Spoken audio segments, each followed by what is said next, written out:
AIM Global, Alliance in Motion Global.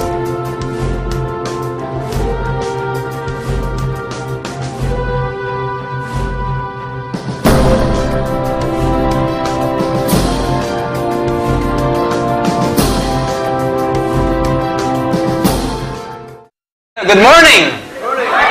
Welcome po sa mga first-timers. Ako po si Raymond Asperin. Mas kilala ko sa pangalang John. Ang apelyido ko po ay Asperin, kaya di nyo makakalimutan. Apo, totoo, Asperin. Ang middle initial ko po ay B, Biogesic. Totoo, ang nanay ko si Cortal. Lahi po kami ng mga adik. Ako po ay taga-Pangasinan, doon po ako lumaki. Nag-migrate po kami sa Maynila nung ako'y nag-college na po. Graduate po ako ng physical therapy. Graduate po sa UP, University of Perpetual. Katulad nyo rin ho, umattend ako ng seminar way back 1998. Biktima ako ng kidnap. Kidnap yung hindi mo alam kung saan ka pupunta. Natapos po yung seminar, hindi ako interesado. Bakit to? Una, estudyante. Pangalawa, wala akong alam sa marketing. Pangatlo, ayaw ko magbenta-benta. Pang-apat, in fairness po sa speaker, magaling speaker. Pero nilabas ko yung produkto, ay naku, wala akong gana. Bakit to? Pampatanggal ng bilbil. Papaputi ng kilikili. Kasi sa loob ko, ilang maiitim na kilikili hahanapin ko. Para lang kumita ng pera. Alam nga, paglabas ko ng seminar, miss pati yung kilikili nyo. Pag may team, kailangan mo to. Ay, hindi bagay sa akin to. Sa salita, hindi ako sumali. Bakit ako nasa harapan nyo ngayon? Bakit ako sumali? Simple lang ho. Yung tao nag-imbita ko sa akin, kaklase ko, babae, tumuloy, excited. Sabi niya, talaga, kikita. Sabi niya sa akin, lalaki, check dito, lalaki, mata lumalaki, lalaki. So, hindi ko pinapansin, bakit to? Siyempre, palibasa, hindi naman ako interesado. Pero in fairness, ang gagaling ng mga speakers, baliw yung mga tao. 4 months after, nag-aaral po kami. Yung kaklase ko, babae, nag-part-time. Pang-4 na buwan, pinakitaan ako ng cheque, 52,000 pesos. That was 1998. Hindi ho kumukhang pera. Pero gusto ko ng pera. Bakit totoo naman ho eh. Na mere fact na nag-physical therapy po ako, ay gusto kong mag-abroad. Kung maalala niyo ho, noong 1990s, hindi man ho sa abroad ng PT, tama? Nag-PT ako. Bakit? Sabi ng ate ko, dahil hindi man sa abroad, malay ko ba ng PT? Basta sabi sa akin, mag-PT ka. Nag-PT ako. Di ko alam kung anong PT. Nalaman ko PT nung 5th year na ako. Alam niyo ang PT? Taga-masahe na matatanda. Taga-bit-bit na mga pana, mga pilay. Ang mga kausap ko, Manong, kumusta ka na? Mga stroke, lakad ko kayo. Daan-daan lang eh. Wala na ako magagawa. Nandun na ako eh. Graduating na ako eh. Di tinapos ko na. Graduate na ako. Ito problema ko. Pag graduate ko, hindi na in demand. Tapos na. Nursing naman daw ang in demand. Nakakainis. Araw ka ng araw pag tapos na. Nurse naman. Sana nag-nurse na lang ako. Natatawa kayo. Bakit? Ang mga doktor ngayon nag-nurse. Nakakahiyang pakinggan. Pero yun ang katotohanan. Imagine mo, nakakatuloy pagdating sa entablado. O bakit? Pag graduate, Doc, congratulations. Nurse ka na. Nakakatawang pakinggan. Pero yun ang katotohanan. Tama? Dahil na-convince tayong mga Pilipino na pag ordinaryong tao ka lang sa Pilipinas, you'd rather go abroad than stay in the Philippines. Correct? Correct. Ito problema ko. Hindi nga eh. PT nga ako tapos na eh. Nakita ko yung kaklase ko, babae. 52,000 pesos. Nung pinakita sa akin cheque, lahat ng balahibo ko tumayo. Nasubukan niyo na ba yung kinilabutan ka? Lahat ng meron sa akin, tumayo. Tumatawa kaya? Balahibo, hindi tita ha, mabuhos mo yung kape ha. Sabi ni tita, tita ha, yung kape ha, mainit yan. Balahibo yung tumayo, balahibo. Bakit po?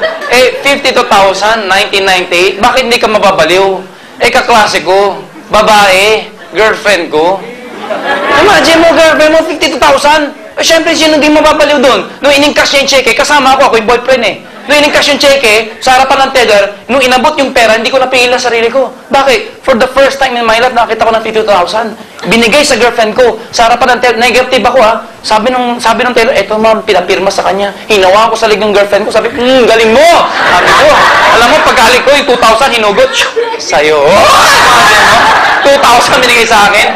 That night, hindi ako makatulog. Bakit?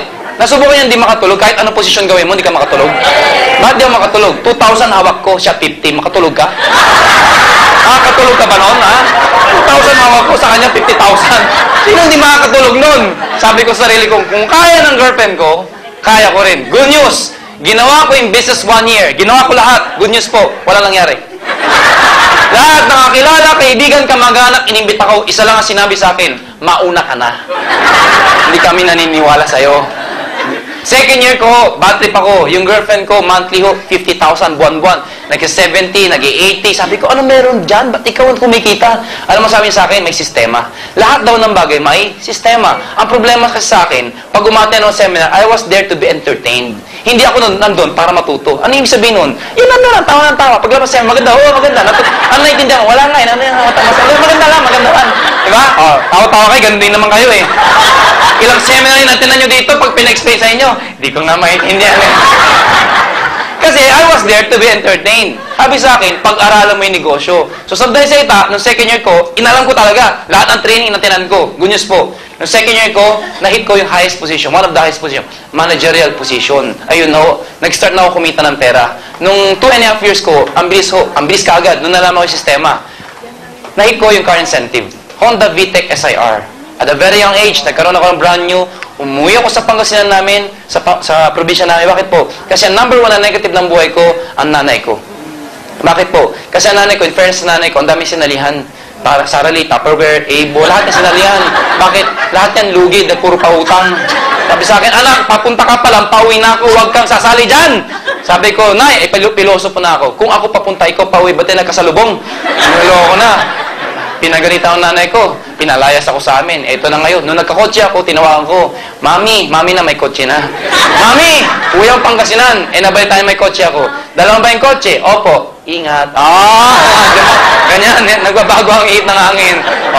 Uwi ang Pangasinan. Honda VTEC SIR. Wala pang tint. Pag uwi ng Pangasinan, sa baryo namin, sa Perez, tinutok ko sa bahay namin. Pip, pip, pip, pip, pip, pip. Kitang-kita ko nanay ko, nagbukas ng bintana. Anak ko yan! Anak daw ako. Sikat ako sa buong baryo namin. Talagang sigaw ng sigaw nanay, anak ko! Yan na! Ganyan pala, no? Pinakain ako ng marami. Sikat ako sa amin. Nung aalis na ako, kumatok pa ng kotse. Anak, ingat ka. Opo, bro. Sabi sa akin, anak, yung bayad ng kinain mo, ha? Ganyan pala magugulang. O hindi ko nalalahat, ha? Liro lang mo yun. So, the rest was history. Naka 6 years po sa kumpanyang yon. And I was one of the Millionaires Club at a very young age. Kumita ko kami ng 18 million pesos in a span of 6 years.